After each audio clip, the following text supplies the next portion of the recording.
So I dressed for the occasion. I wish it weren't a somber one. Pete Motsley, Lincoln College student, first day August 18th, 2009, graduation day May 7th, 2011.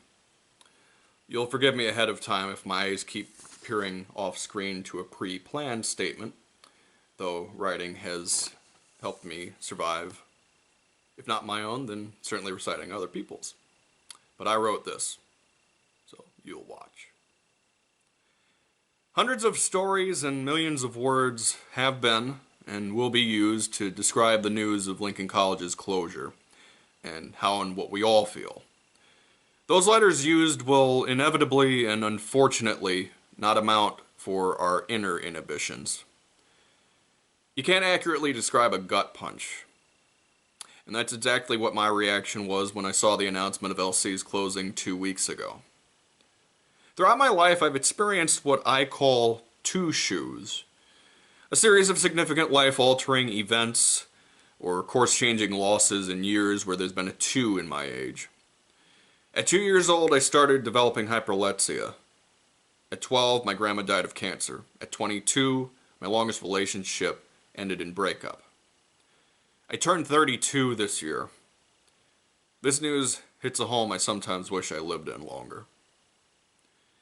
You can take the individual out of Lincoln College, and you can take Lincoln College out of the community, but you can't take away the memories. I still remember the first time I ever walked on the grounds of Lincoln College, at the Davidson Scheffler Gymnasium in 2007 for a powerhouse wrestling show which featured the Honky Tonk Man. Only 4 months later, I still remember LC being the only school I applied to. My reasons for applying? I felt egged on by my immediate family to figure out what to do with my life, and I had additional family, principally my birth mom, who also lived in Lincoln. In my birth mom's case, she only lived 2 blocks from the college radio station, and 2 gas stations, and 2 sub shops, and 2 pizzerias. Room and board, and the LC cafeteria, I hardly knew ye. I still remember my first fall semester schedule in 2009. Monday, Wednesday, Friday, intermediate algebra, American government, news writing, radio TV station programming, English comp. Tuesday, Thursday, first year experience. I still remember halfway signing up for those classes on a whim and a fluke. The fluke ultimately was my making the dean's list with a 3.2 GPA, 4 A's and 2 B's for my final grades, and an induction into Phi Theta Kappa on, of all days, my 20th birthday, February 24th, 2010. I lived close enough off campus to get my complimentary daily suburbia walking, and also far enough away from campus to keep a healthy degree of social isolation. But through news writing, I had my first amicable college friendship with a sophomore named Jolie Borma. We bonded by our New York Yankee fandom and our playful political disagreements. She claimed to be right, I claimed she lived on the right, but we both agreed that Derek Jeter would have made a better president. Through radio TV station programming, I learned under the broadcasting tree of John Malone. Before he was a professor, the now Dr. Malone provided 2 decades of radio service to Central Illinois on both AM and FM airwaves. And he did send me a little business card and pamphlet to me to join 89ETS, a station for which he was general manager. I was shyly interested. You must remember that Lincoln was only a 2-year institution at the time, and I needed all of those 2 years just to land on my own feet when it came to the whole college. Turns out I didn't need every second of 2 years to land safely. Turns out what I needed to do was just to simply ask this girl I was partnered with for a class project if she knew my brother. The girl was Amy Springer. My brother's wife happened to be a classmate of Amy's at Lincoln Community High School, and a year after realizing this, I saw actual broadcast video of a prom march which included all 3 of them. And also I saw Amy's high school hairdo. At least she now knew someone whose looks from high school she could barf on worse than her own. If I didn't know Amy, I wouldn't have pursued 89ETS. If I hadn't received the additional support of her fellow Friday co-host, Sasquatch Sean Mull, Poophead of the Week would have never been brought to Lincoln. I was their guest for the last 4 Fridays of my freshman year, and took over their 3 to 6 p.m. slot all of my sophomore year. 25 Friday shows I called the start of your weekend. 13 not-so-late-night Saturday shows. 1 Tuesday night fill-in show. And co-hosting with Amy on a couple of occasions, including the first night of sophomore year, where she was all immersed in the conspiracies regarding whether Paul McCartney died in a plane crash around 1963 and was replaced in the Beatles with a Paul McCartney doppelganger. And she was also working with the new soundboard with endless controls, which resulted in her hitting a wrong button, and YouTube audio of the Chris Farley Show with Paul McCartney airing live in place of Lincoln's new rock alternative.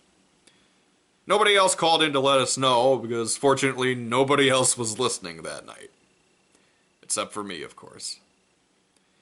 89X, WLNX FM. I still remember when a salesman for the Decatur Herald and Review called in to sell a few newspapers, not realizing they dialed a request line for alternative rock. I still remember the first request being called into my show was Paula Abdul. I still remember the first someone calling in twice in the same day to request tacos. Amy claims to this day it was her, but I couldn't quite distinguish the caller's pretend stoner vocal dialect for Amy's real-life Central Illinois panache. I still remember getting retroactive payback on Amy when I made her Poophead of the Week for her not letting me know she wouldn't make it to my celebratory spaghetti dinner after my radio debut, which turned into the greatest 2 minutes of hearing someone literally rolling on the floor laughing on live radio over their usage of Farmville. I still remember asking back-to-back trivia questions for tickets to a Halloween haunted house, and I gave out 2 tickets to a man, and then 2 more tickets to his wife. I still remember Malone jokingly calling me a left-wing kook, in spite of my having bashed MSNBC for firing Keith Olbermann. I still remember the adrenaline rush I felt being the show that aired right after Lincoln College secured its 2nd national basketball championship. Summerall, Schonauer, Turpin, Whiteman, and Jordan Foss and John Oliver, who called the game. May all their names live forever in the class of 2011. I still remember being news director my sophomore year, writing on-air promos, liners, and morning newscasts on top of my on-air duties. By the time I had graduated from LC, I had read where Malone was planting seeds and incorporating television into the broadcasting curriculum, and purchasing the keys to Lincoln's local access channel, which would later become LCTV. I still remember being in love. For one of my English comp classes in 2010, there was a persuasive essay assignment where we had to choose a central current or historical figure or group, and describe what might make such a figure or group evil. One of the edicts of that assignment is that we could not choose anyone related to the United States government, which was not met with approval, met with some head scratching and condemnation, no more so than from the person who I'm about to quote.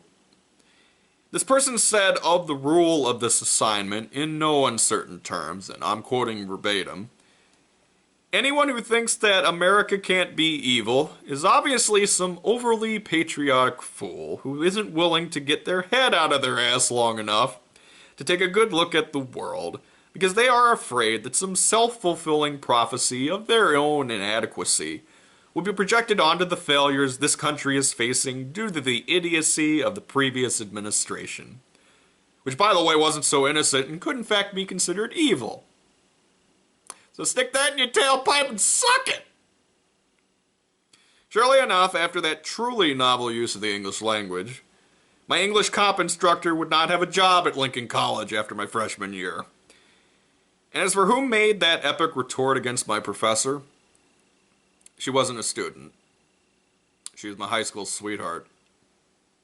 She wasn't political. She wasn't un-American. Her dad was a Navy veteran. She liked manga.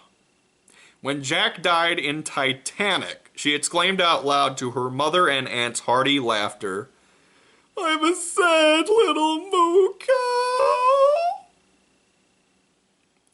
When she stayed in town a couple of times when I was in classes, she hung out in the Lincoln Museum, and the McKinstry Library, and the radio station. She was my rock, even in our long-distance relationship, which coincided with my 2 years at Lincoln College. And in spite of her serving poetic justice, she actually told me not to send that message to my instructor, and thus she and I were not responsible for him not returning to Lincoln College.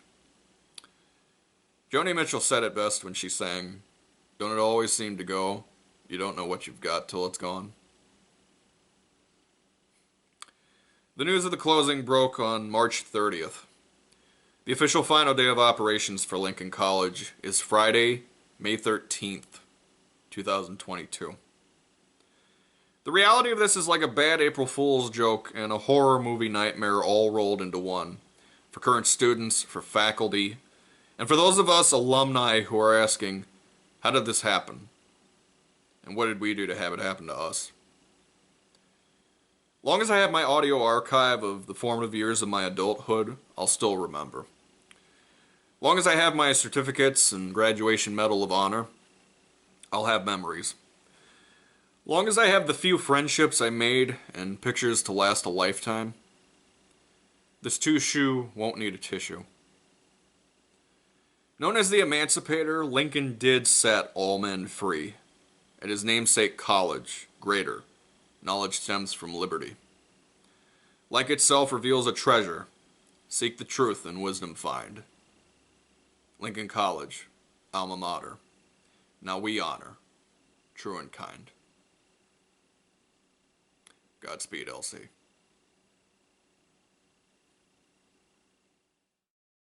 Keep listening. It's about midnight right now. For the final time, till we meet again. This is Skeeter. Goodbye, Lincoln.